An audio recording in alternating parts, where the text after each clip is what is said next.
digital radio, on the app, on your smartphone, on X, YouTube, and Facebook. The Sportscast. Expect the unexpected. The update presented by the Sportscast.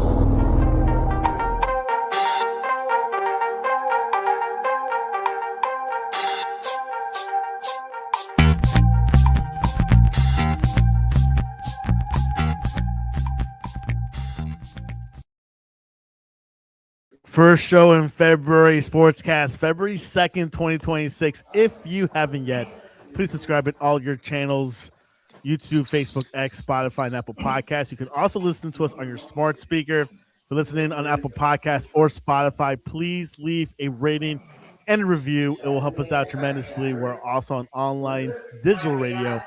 You can visit our website, thesportscast.net. Also follow us on X and Instagram at the Sportscast 1, and check out our app, the Sportscast for iOS. It is Super Bowl week at the Sportscast. A lot going on, predictions, with a lot of coaching movements. We got the last two coaches hired. Now we got some assistant coaches getting in the game. Who's Greg Mannion? We'll find out in the show. Join us all the way from West Palm, Brett Blair, and Northeast Ohio, Dan Madden. Welcome back to the Sportscast. Yeah, good to be back. Pleasure, Santiago. Always a pleasure. It's cold down here, Dan. It's hey, don't talk degrees. about cold, man. I'm still digging out of the snow over here, man. We got 17 inches here in Ohio. It's 44 degrees here, man. That's unacceptable. Okay, it's Florida, South Florida. It's 44 degrees. Unacceptable. I don't care what you're dealing with in the north. Yeah. That's the north. Like, don't bring it down here. Yeah. Don't bring that stuff down here. We don't need it. We don't need none. Yeah. Well, everyone's cold, the whole country. But let's start off with the Cleveland Browns hiring Todd Monken as head coach. They interviewed a lot of young guys, even Jim Schwartz as the defensive coordinator. Monken comes from the Baltimore Ravens. He also was a coach for Georgia. I'm not sure if it was head coach for Southern Georgia or head coach for UJ. But, Dan, your thoughts over this? It happened this past week. Everyone was surprised, even the front office. Yeah, absolutely. I was completely shocked. I had thought that they were either going to go with Shorts or one of these young guys, Shieldhouse. I thought this came out. Yeah, this came out of nowhere, really. I mean, it was a complete shock, and we'll see. I mean, he apparently it could be a match made in heaven. I don't know if you know the history that Baltimore was trying to draft Shador, and Shador didn't want to play. Yeah, because he didn't want to play behind, Lamar. So, and there's a video that's kind of gone semi-viral here that Monken's hugging Shador, and he said, "Hey, we tried to draft you, and you didn't want to play for us. Let's rock and roll." So it's interesting. Maybe he's this guy, and it's like a marriage made in heaven here. We'll see. Yeah, one of the things that happened behind the scenes, Browns defensive coordinator Jim Schwartz wanted the job. He was upset. He cleaned out office, even though he's under contract. I think he has 2 more years left. What I've heard is that the young coaches did not want Jim Schwartz. They say, look, I mean, he's too old, whatever. So the Browns wanted to keep Jim Schwartz, so they brought in Todd Monken. So keep 2 old guys. Brett, let me get your analysis on this situation in Cleveland. I believe, Todd and I were talking about it a little bit. Jim Schwartz should have been given this job. Like the only solid piece of this entire franchise over the past. The only solidifying thing was you could depend on your defense. Obviously, you have the best defensive end in the game at your but you have a defense that holds the line all day, every day. How you don't give him a shot when obviously he's got the defense. You got Shador. What they do as far as those pieces, I understand Monken is a good fit. Correct. There are pieces that are falling into place that make it seem like it's a better fit than it could be. I don't believe it. I believe sometimes there should be a changing of the guard, like you were saying. Get rid of the old guys, like Gus Malzahn finally moving on, things like that. But no, this guy is still relevant. He still plays. His defense plays at a level that is far superior than many teams that have a great offense. Okay, if their offense helped them out a little bit and gave please, that would be it would be ridiculous. But I believe Jim Schwartz should have been offered that job. I understand the decision. Something has to be done. Cleveland hasn't had something good in a while. but I believe you stick with Schwartz, who's been the only solid part of that team. Yeah, absolutely. That franchise. What do you think, Dan, about that? And do you think they're like a wide receiver away? Yeah, I mean, as far as Schwartz, there is a possibility. I mean, he might be back. He's under contract. A lot of these defensive coordinator jobs are getting filled, and I don't know if the Browns are going to let him go. So, I mean, there's some rumors that he could be back. So let's hope for the Browns fans' sake that we could keep that defense and the morale on the defense up. But yeah, I mean, if Monken's got an offensive mind, I think schemes and getting a receiver either in a draft or a trade, get a couple linemen. I mean, they could turn it around. I mean, we see teams this year that have turned it around in 1 or 2 years. So, I mean, we'll see. Quite something. We'll see what happens with Cleveland. Browns, a team that was not very... I mean, what I've heard, the coaches who were interviewed were not looking forward to Cleveland. That's what I've heard. Yeah. It was like it's not the ideal way to spot. Yeah. Brett, would you rather hire a young coach or an old senior coach with experience who's never been a head coach? Every scenario that's a quick trick question onto itself. Every situation has mitigating and aggravating circumstances that make one side or the other. I am a big proponent. Hey, look, Jimmy Johnson came in and got rid of Tech Schramm and my boy Tom Landry. Okay, and I cried, but that it turned out to be something incredible. That was a situation that it fit perfectly. You don't get that all the time. Mm-hmm. Sometimes you got to understand that it's better to stick with somebody that's still okay. Maybe the game is 5 or 6 years newer than he is, but the schemes he's bringing, the things he's doing for the franchise, for the team, whatever aspect, they all weigh in. You can't just say, yeah, you always got to bring in the new guy, or you got to hold the old guy. Every situation, every job, every situation would be different for me depending on the coaching situation. The one coach that started at 30 years ago, which was, the 30 years old, which was 10 years ago, Sean McVay, which the Rams have re-signed them and the GM Les Snead to a multi-year extension. Dan, I think the Rams did good. I think they deserve this extension. Yeah, no-brainer. Yeah, absolutely. And I think that's what makes all this young coaches intriguing, because you land on a McVay and these guys that people want to replicate that. So that's why all these young minds are getting these interviews. But yeah, no, they had to do that. Especially that's one thing that that's intact. I mean, it's unclear if Stafford's what he's going to do. So yeah, you gotta sign these guys to extensions for sure. Brett, what do you think about the Rams? Yeah, we were joking. It's a no-brainer. It's a no-brainer. But I just want to make something clear. Like, I don't think anybody's ever mentioned this. The Mix are taking over, and I don't mean, please don't think I mean Irish. The Mix are taking over the coaching staff. Whether it's McDaniels, McVay, McDermott, McCarthy coming back. What is going on, man? The Mix are taking over. If you have an MC at the beginning of your name, you got like a 35% chance to get a head coaching job in the NFL. So there you go. That's what it's looking. Raiders, they got their new coach. The Cardinals and Raiders just announced their coach the past couple of days. They get Seahawks. Clint Kubiak is their next coach. Dan, what have you heard about Clint Kubiak? Yeah, no, I mean, I think it's a good hire. I mean, I know that the Seahawks fans are a little nervous as this is all going on. At the Super Bowl, can he multitask? His mind's not focused. They're a little worried right now. But, no, I think, I think he's a good get for sure for the Raiders. Brett, do you remember who's Clint's dad? Yeah, come on. What was Clint Kubiak? Wait. I said it earlier today. Darren Kubiak? What was with Gary Kubiak? Darren Kubiak. Gary Kubiak, who was a quarterback himself.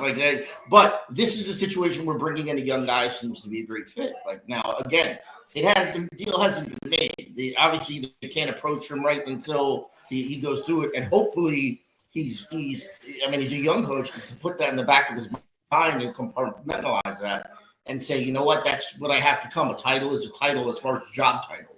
I have a chance for a Super Bowl title. There's a big difference between a job title and a Super Bowl title. So focus on what you need to do here. I think he's professional enough that he should be able to. I'm impressed as hell with that offense. We talked about Sam Darnold, what he's done. He has some good pieces. JSN is a beast, and they have a great running back as well. They have the pieces in place, but Clint Kubiak has made some magic out. Yeah. And guess who's going to be his quarterback? Fernando Mendoza. Yeah. Yeah, exactly. There you go, the number one. Number one. So we'll see what happens in Las Vegas. They got a good running back, Ashton Genty, rookie. Let's go to Arizona. They hired Mike LaFleur as head coach. He is related to Matt LaFleur, Dan. Yeah. Yeah, I know. Coming from the LaFleur tree, and another young guy. I mean, it seems to be somewhat of a trend, and I mean, the Cardinals wasn't your ideal job, so I think you needed to get a young guy, in that job, somebody that they're willing to risk on. So I don't think they were going to get these huge name guys. So keep in mind that job doesn't last more than 6 years. Yeah, right. yeah. That's it. And you're following Cliff Kingsbury, so come on, that's it. What do you think happened with this interview with Mike LaFleur? You think he says, I can work with Kyler Murray, or they're thinking about moving on and keeping Brissett as the QB1? I mean, I've heard both angles. I've heard that they're finally moving on from Kyler Murray. That I think from a standpoint of who can play better football, there's no Kyler Murray outplays 99 out of 100 times. But do they still want to go in a completely different direction as far as the team? They have Harrison, who they brought in, who really never messed with him. Trey McBride is awesome, but as far as the hire, no big name guys were going to Arizona. There were no big names as the big 4 or 5 that would possibly, none of them are going to Arizona. So it is almost a perfect landing spot where you're saying bring in the new guy. I don't know enough about. I know the LaFleur tree. I know his brother. I don't know what he brings to the table as far as being a head coach. I haven't seen it. I don't know enough about his history. But it is a place where you're not going to land a big name. So why don't you take a shot on somebody that you think fits the franchise, fits the mold that you're looking for the direction you're trying to go when you're trying to move the team forward. Yep. And Dan, they got 2 receivers, as Brett said. They got McBride and they got Marvin Harrison Jr. Yeah, and they do. They have some weapons. I mean, Harrison, he's just a little bit of streaky. Hopefully, he can progress and, with a good offensive mind coach coming in, maybe some different schemes that they can take it to the next level here. Quite something. We'll see what happens in Arizona. Promising team. Kyler Murray could get traded. I heard Minnesota is a place for him, maybe. So, or with Trey McBride, touch on McBride for 1 second. In a tight end heavy league, the league is better and has more quality tight ends across the board on 10 to 12 teams that you could be like, wow, he is the number one out of the number ones. Setting records again for most receptions in a season by a tight end. He's doing things. Obviously, there's not a lot of other things, with your Harrison we talked about to go to, but we have to touch on that. He is a premier player at a very heavy position in the NFL. Yeah, look at that list. Number 2 highest paid tight end, McBride, right after Kittle. Mm-hmm. There you go. And look at Njoku right there, there, Dan. Top 5. Exactly. He might not be in Cleveland. I hear he wants out Njoku, so we'll see. I heard he might want to go to the Giants. Maybe. It'd be interesting. Yeah, but if you can get Shador playing and you could implement him into the game, I guarantee Njoku would reevaluate wanting to stay in Cleveland if they can solidify that offense and now say, look, we're going Shador, we're doing this. Yeah. What's your running back? I can't remember his name. Junkins. Push on Junkins. I love his last name, Curtis Junkins. Yeah. You have some pieces there. Tell Njoku, look, we're ready to play some football, man. Are you ready? Are you in? And I think Njoku would change his mind and want to stay. You need another receiver, Dan. Yeah, absolutely. Yeah, I think I'd like to get Tate in the draft from Ohio State at the 6th pick for sure. So we'll see.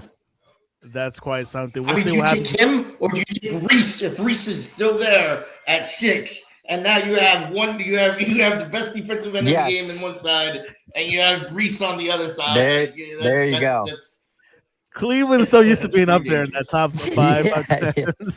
Interesting. But Brett, do you think the Browns' mindset is Deshaun's the number 1 quarterback, or is it Shador?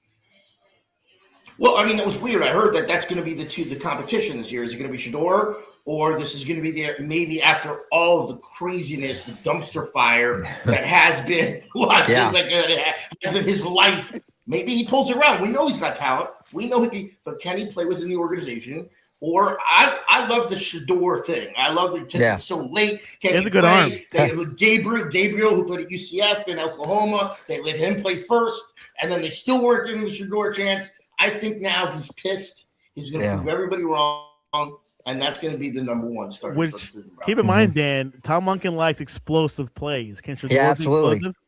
Yeah, no, I think so. I mean, he's proven in a few of the passes he made in his chance, and I think he just needs a little more time. He's got to be a little smarter with the football. And I saw Caleb Williams. I mean, they had some of the same traits trying to extend the plays. And in year 2, he was way better. So I could see something similar, Maybe Monken might be the right guy. Took the words. Yeah. Sorry, you took the words literally out of my mouth. But likes Caleb Williams. Caleb. Caleb, his first year was always like, you were like, dude, come on, like rein it in. And I think Shador is the exact same type of player, can extend play, can bring athleticism to the position, man. And that's never a negative thing. So I can't believe you literally nailed it so on the head with he reminds me of Caleb in his first year. Yeah, exactly. Yep. We'll see what happens. Defensive who is the offensive coordinator right now, Dan, for the Browns? Who is that now? Who is the offensive coordinator for the Browns? It escapes me at the moment. I forget. Yeah, no, it's okay. Yeah, I think it's one of the guys from within. From no, I think he brought someone over from Baltimore. I thought. Yeah, you're right. But, you're right. Yeah. I remember that guy. Yeah, it's gonna be a half Raven squad, just like the Giants. All right, let's go to San Francisco. They're bringing in Raheem Morris, Brett as defensive coordinator. Came from Atlanta. Niners have a new defense quarter every year, so you think this is a good fit? I love Raheem Morris. Like Raheem Morris as a defensive coordinator is where he was shining. Like Seattle, like with the things he did. Like I mean, he was the Legion of Boom. He was the Legion of Boom. So what he can now bring as far as now not having to focus on the head coach and just being able to focus on the defense. I love them, especially after losing Saleh for the second time to a head coaching job. Like you bring him back. When Tennessee with Brian Dable.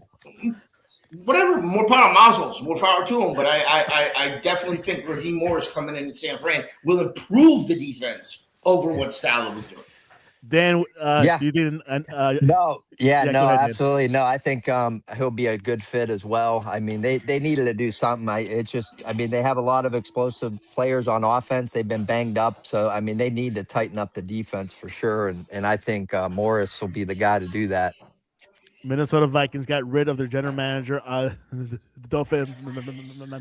so after 4 seasons. Dan, I heard the reason why, because Sam Darnold was in the Super Bowl. Yeah, absolutely. I mean, that is just a complete debacle. I thought only Browns did stupid stuff like that, but apparently the Vikings are showing otherwise. I mean, that right there, I mean, you can't have that. So, yeah, for sure. Brett, is J.J. McCarthy the guy in Minnesota? Maybe.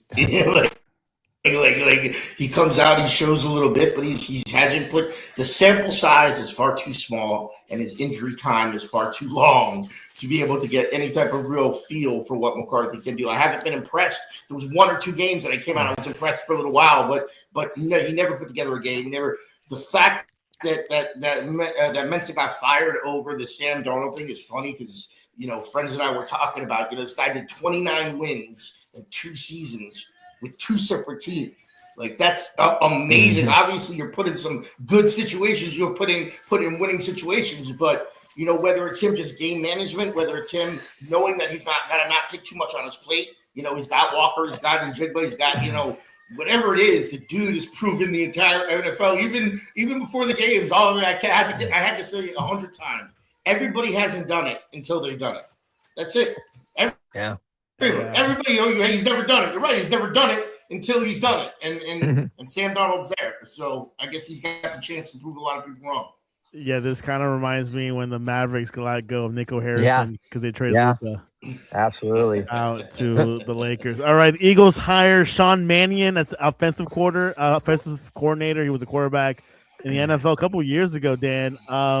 Eagles, interesting team. If you're an offensive coordinator and you do bad, you get fired. But if you do well, you become a head coach. Yeah, exactly. I mean, it's a tough job for sure. I mean, they need to get somebody to get that offense going. I mean, Hurts is a good quarterback. He has his moments, but they just need to figure it out, and hopefully he could do it. Brett, what do you think about this hire in the Eagles? I mean, the hire doesn't impress me either way. What will matter is the imprint he can make on this offense, because you're stepping into an offense, you said they become head coaches, but there's, I believe, 6 Pro Bowlers on that offense, between the offensive line, between A.J. Brown, between Jalen. So there's 6 players that are going to the Pro Bowl, I believe, on that offense. So you're not exactly moving into a position where you don't have any players, and you literally have a plethora, a world of talent. Can he get Jalen? The way they played at the end of the year, the last 6-8 games of the season, was ridiculous. And everybody kept saying, nope, this is the Eagles. When they need to play, they're going to play. When they need to bring it big, and I even was saying it. They turn on the switch in the playoffs. And they couldn't flip the switch, just like KC couldn't flip the switch. Yeah, which they face against the Niners, which is a tough team to play in the first round. But they could have beat the Commanders and got a better game, but the week before. But A.J. Brown might be heading out, right, Brett? He's a diva, dude. That guy is the most destructive player. If you have a player who's played for you for 3 years, he's gotten 1,000 yards receiving every year. He's got over 10 touchdowns receiving 2 out of the 3 years. And he's on the sideline complaining that he's not getting the ball enough. When he ended up dropping passes, so I cannot stand a diva like that. I cannot stand He needs to go to the Steelers, because that's where all the divas go. And the Steelers go to get all these crazy guys. Yeah. So you go to Metcalf, you're right. He's right. He's definitely right. It'd be a perfect fit. And they'll bring Aaron Rodgers back with McCarthy for 1 more year. Exactly. And they'll bring all the psychopaths. Steve Ruggs is out of prison. They might get him too. I don't know. Which brings on my next question. Should Rodgers come back to Pittsburgh? I mean, he knows Mike McCarthy's system. If he wants to play for a year, that makes the most sense in chemistry, right, Dan? Yeah, I mean, it's theater. I mean, the NFL should be pleading for that to help them. I mean, it's helpful with ratings and pumping up they're bringing them back. But I don't know. I mean, I think they should move on. I think they should give the rookie out of Ohio State a shot. I mean, everyone's saying Steelers need a quarterback, but they haven't gave Howard a shot, and I think he's got some talent. So at all. I mean, so we'll see. Brett, what do you think about a veteran 42-year-old quarterback coming back to Pittsburgh? First of all, McCarthy's a horrible hire. Take that from a Cowboy fan. Like, he's a horrible hire. He did what he did. I don't know how he did it. He has not been able to replicate it. He's not been able. Now, the thought process was, well, are you bringing him in because Rodgers will feel comfortable, and if Rodgers is going to play at least 1 more year, they're going to play there. He's not going to go and learn a whole new system and 1 year rental, a whole different situation. Yeah. Right. So bring him in, let him play. But why you would bring McCarthy in? Maybe it helps Rodgers, but as an overall, schematic for the team, I cannot stand Mike McCarthy. I think it's a horrible hire, but the only way it fits is, okay, we want Rodgers back 1 more year, so let's bring McCarthy in, and maybe he'll talk him into it. Anyways, let's go to the Pro Football Hall of Fame. Bill Belichick missed the first ballot. Is reasoning it might be because of Spygate and the Deflategate, Brett. Is that two good reasons for him not to miss first ballot? So everybody cheats in the NFL. Okay, I hate to tell you. Your team, you love your team, you think they're great. They cheat. However they can possibly get away with any little thing. So when you're I hate New England, despise them. Okay, despise their run, despise Brady. So all of those things I love that happened to him, but when the spotlight is on you for 12 straight years, to where anything you do is going to be dramatically overblown in any way, shape, or form, that's ridiculous, dude. He's done things in the NFL that even Lombardi didn't do. You try to compare him to you want to bring Papa Bear, who do you want to compare him to? And I hate to say it, but when you've won that many Super Bowls and you change the game, because he was the first to start playing, I want this player on that player because that matchup is going to be my best matchup. And I'm going to exploit matchups the whole game. That's all I'm going to do. And he's the one that started that. There's no reason the NFL, as much as I hate New England, he should not have been a first ballot Hall of Famer. Dan, your thoughts? Should he have been inducted in this year? I mean, I think so.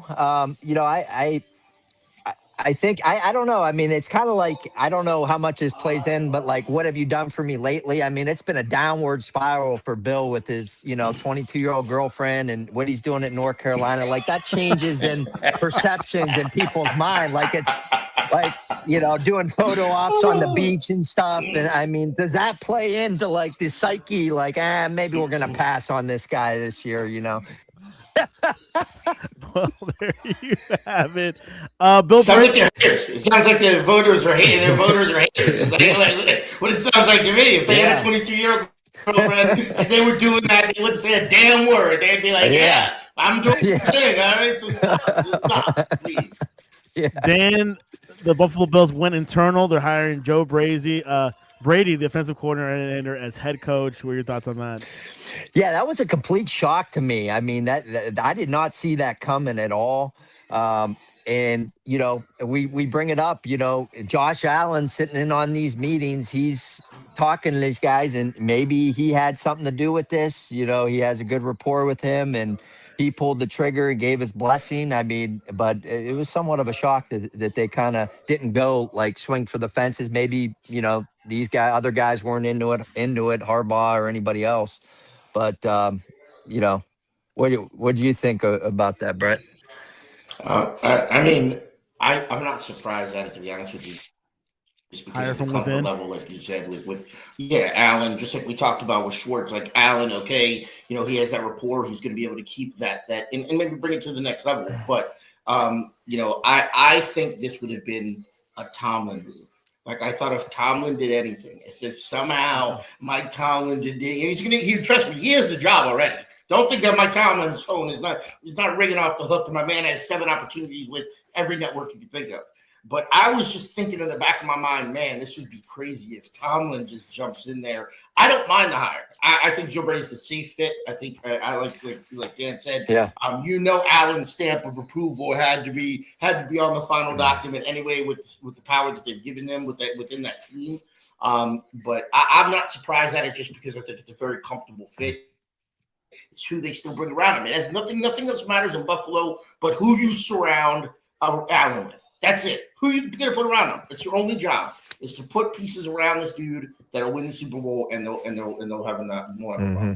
Before we go, we have Brett predicting this Friday, so you want to say his prediction tonight. Dan, who do you have? Super Bowl predictions: Seahawks versus the Patriots in San Francisco, Levi Stadium.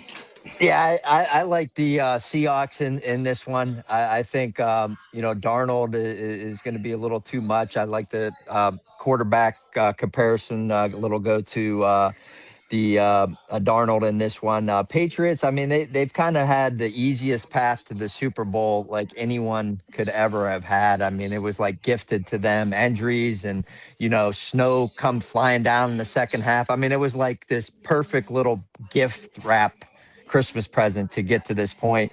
And I think the Seahawks are going to win by 2 touchdowns. Well, there you have it. That's Dan's prediction. We'll have Brett and I's prediction this Friday. We still have to hit up the books and look at the stats and the contracts. Brett, what is the best way to reach you online to talk to you about Flanagan's? Sports Guy 369 across the board. X, TikTok, wherever you want to reach me, or Brett Blair on Facebook. I'm an old school guy. If you want to write me a letter, I'm cool with it. You know what I'm saying? I'm kind of a little old school, but please reach out to me. I'd love to hear some intelligent banter going back and forth. Dan, what's the best way people to reach you online to talk to you about the funeral business? Yeah, actually, I changed my handle on X to make it look like my other handles. It's actually the Funeral Man. Yeah, D Funeral Man on X, and Dan the Funeral Man on Twitter or TikTok and Instagram. Brett, I actually did a monologue funeral for the Browns, so you should check it out. I buried the Browns on one of my pages. Where to go? Tell me where to go. Tell me where to go. We'll do it after the show. After the show. But there you have it. The Sportscast 1 on Instagram and X and the sportscast.net. Watch at 8 o'clock. The Steelers talk show, The Donut Bag with Joey Toscano. They're talking about Steelers new hirings going on, offensive coordinator, and all the jazz. They definitely need a wide receiver. Well, guys, it's been a great Monday. Stay warm and this. All right. We'll see you guys.